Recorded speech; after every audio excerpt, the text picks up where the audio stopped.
We now come to the 10-minute rule motion. I call Sir Gavin Williamson. Madam Deputy Speaker, I beg that leave be given to bring in a bill to require His Majesty's Government to recognise formally the Republic of Somaliland, to make provision in connection with the establishing of diplomatic relations with the Republic of Somaliland and for connected purposes. If I can also draw the House's attention to the register of my interest.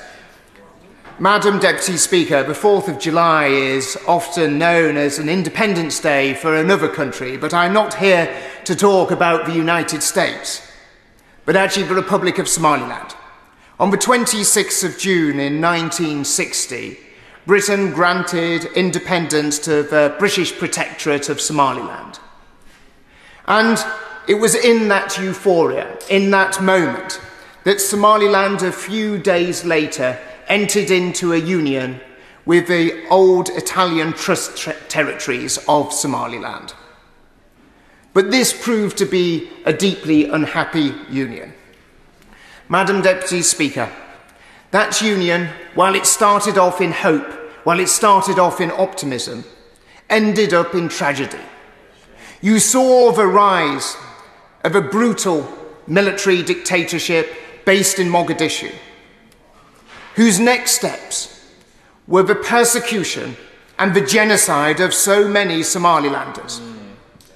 Over the preceding years, you saw a genocide that unfolded that saw the loss of so many lives. You're not just talking about tens of thousands, but hundreds of thousands of lives. In the capital city of Somaliland, you saw Somali Air Force jets rising to the skies to drop bombs on the people of Hargeisa. 90% of the city was completely destroyed, but also not just in Hargeisa, but so many cities right across Somaliland. You saw so many of the nomadic tribes of Somaliland persecuted, with their only source of life, the wells that provided them vital water, being poisoned.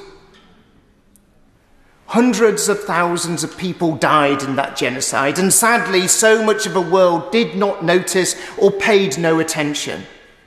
And it wasn't just the people that were killed. Every single family in Somaliland was affected by this, that was touched by this violence. But so many families were displaced, even within the own borders of Somaliland, or they had to flee to neighbouring countries, such as Ethiopia and Djibouti. Now, we should take a great sense of pride in this country because, of course, we welcomed so many of those Somalilanders to our shores, and they made us their home like so many Somalilanders have done in the past. And it's that connection that goes long before the independence, that actually ties our two nations together. Out of that genocide, out of that civil war, you saw the emergence once again of an independent country. In 1991, Somaliland was able to declare itself free of Somalia. It was able to stand proud and independent away from the persecution and the genocide that they had suffered for so long.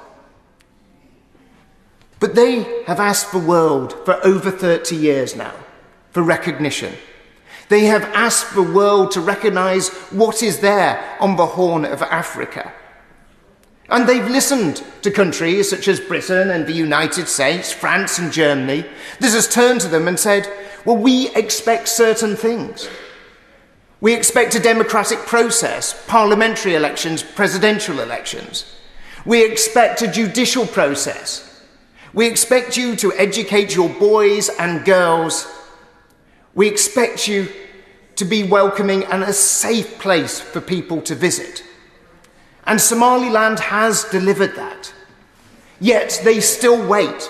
They still wait for recognition from countries such as Britain, the United States, France, Germany, and so many others. And that wait is too long. Madam Deputy Speaker, in Somaliland, You have a country that is doing everything that it believes that people expect a democratic, free country to be doing. But it does ask for something in return. The people of Somaliland over so many decades have been willing to look to Britain as a friend. In fact, when we were at our greatest need during the Second World War, the Somaliland people joined with us against our battle against fascism.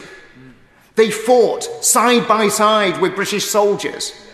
When I was in Hargeisa and visited the Commonwealth War Grave Cemetery, you saw British names in that cemetery, and you saw Somalilanders' names in that cemetery. Blood was spilt by both our nations for those common values and common interests. But we now need to step up as a nation. We now need to do something more than actually just being there. It is time to recognise. For too long we have resisted that. We always find excuses for inertia and inaction. Now is the time for us to start to be brave and actually reward the people that are doing the things that we as a nation ask them to do. Somaliland does not live in the easiest of neighbourhoods. It has difficult neighbours.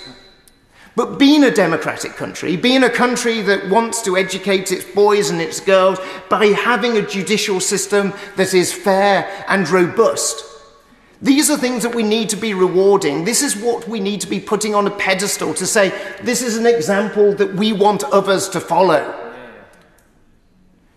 Madam Deputy Speaker, I say that if the government is not going to take the action that is required, let it be the British House of Commons that takes the lead. Let it be the House of Commons that leads the way. If the FCDO is deaf, let us show what the will is for us to recognise what is a nation.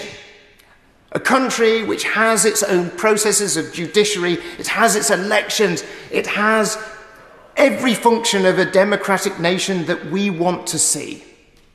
So if the government is reluctant to do it, let this House do it. Let us make sure that we reward those who are doing what is needed and is required. As we look at Somaliland, you see a country that is developing. You see a country that has got investment coming into it. And I'd like to thank the British government for the investment in Berbera Port, the investment on the highway north to Hargeisa.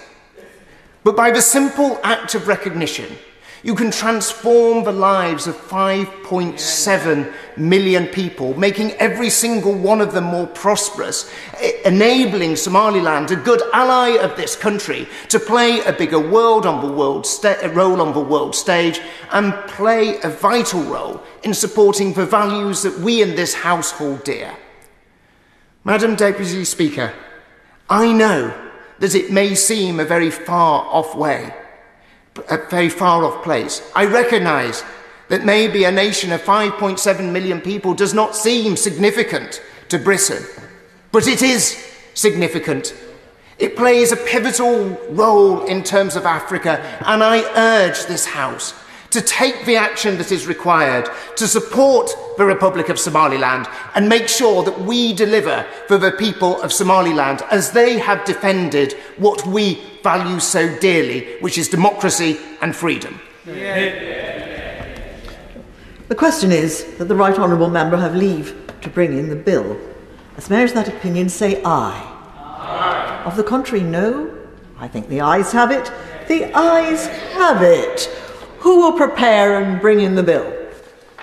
Mr. Clive Betts, Sir Robert Buckland, Dr. Lisa Cameron, Alan Cairns, John Speller, Ian Paisley, Alex Shelbrook, Paul Blomfield, Alexander Stafford, Kim Johnson, and myself, Madam Deputy Speaker.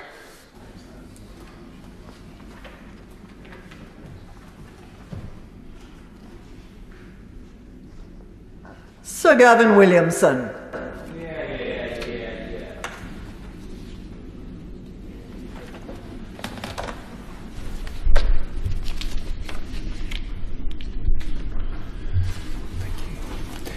Republic of Somaliland Recognition Bill. Second reading what day? Friday the 24th of November, Madam Secretary. Friday the 24th of November. Thank you.